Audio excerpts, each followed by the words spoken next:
guys, welcome back to my channel. My name is Shruti. Today we are going to learn all about light energy. This is the third part of a 4-series episode about light energy. In this episode, we are going to be looking at shadows. In your last lesson, we learned that light rays travel in straight lines. The rays are blocked by some objects which do not allow the rays to pass through. This results in the formation of shadows of those objects. In this lesson, we will learn how shadows are formed. How shadows are formed. Opaque substances entirely prevent light from reaching a surface. Shadows are formed as a result of this. Trees, for example, are opaque and hence obstruct sunlight beams. As a result, we observe tree shadows. A shadow is a dark region that has the same form as the item. Now, let's do a series of experiments to understand this concept. Activity 1. Studying the shape of the shadow. Place a small bright lamp about a meter from a wall at night. Place different shaped objects about halfway between the lamp and the wall.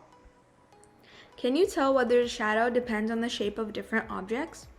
You can also hold your hand halfway between the lamp and the wall and make different shapes with your hand and observe the shadows formed. We can see that the shadows of any opaque object has the shape of that object. The size of a shadow. In a dark room, light a lamp. Place the lamp about 2 meters from a wall. Do you see the shadow of your hand on the wall?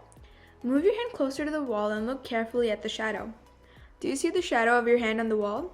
Is the shadow evenly dark all over? Do you see a darker shadow within the lighter one?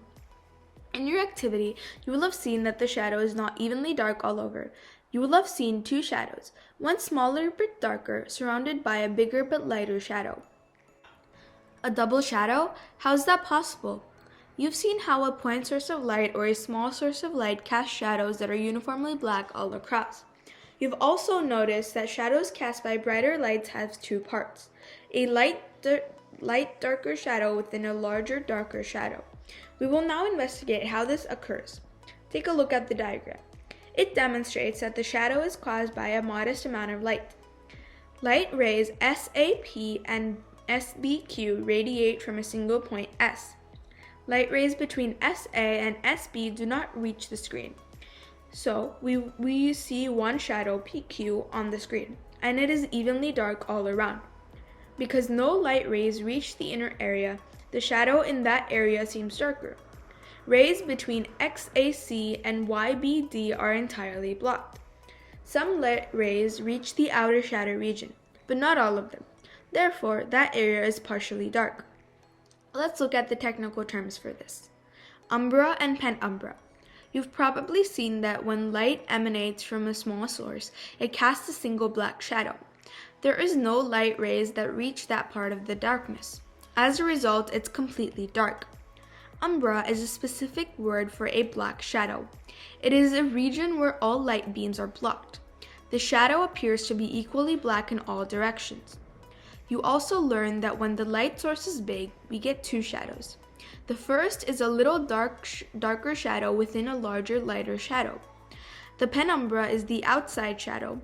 Some light rays from the light source are stopped from reaching the penumbra, whereas rays from other sections reach that area. The picture shows 4 light beams that radiate in straight lines. As a result, a bigger light source generates shadows with 2 sections, the umbra and the penumbra. You are now aware that there are 2 forms of shadows. One kind has sharp or well-defined edges. This occurs when a small light source is used or when the item is close to its own shadow. The second kind of shadow is far more common. It has a hazy appearance. These shadows are caused by a bright light source or when the item is far away from its shadow. This type of shadow is produced by a transparent light bulb, a fluorescent light bulb, and the sun. Shadows can be increased or reduced depending on how close an item is to the surface. The item will get smaller as it gets closer to the surface. Now that we have learned all about shadows, let's answer a few questions to make sure we understand everything. Feel free to pause the video and try the questions before you start. Look at the diagram below and answer the questions. Name the part labeled A. Umbra, full shadow. Name the part labeled B. Penumbra, partial shadow. If the ball is placed at position C and if the source of light is large, what kind of shadow will be formed? Fuzzy edged shadow. If the ball is placed at D and if the source of light is small, what kind of shadow will be formed? Clearly defined or sharp-edged shadow. Describe the shadow that will be formed if the ball is moved closer to the screen. It will become smaller. Describe the shadow that will be formed if the ball is moved away from the screen. It will be enlarged.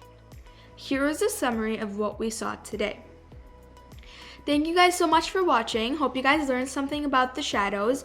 Stay tuned for part 4 of this concept and the other videos in this light energy series.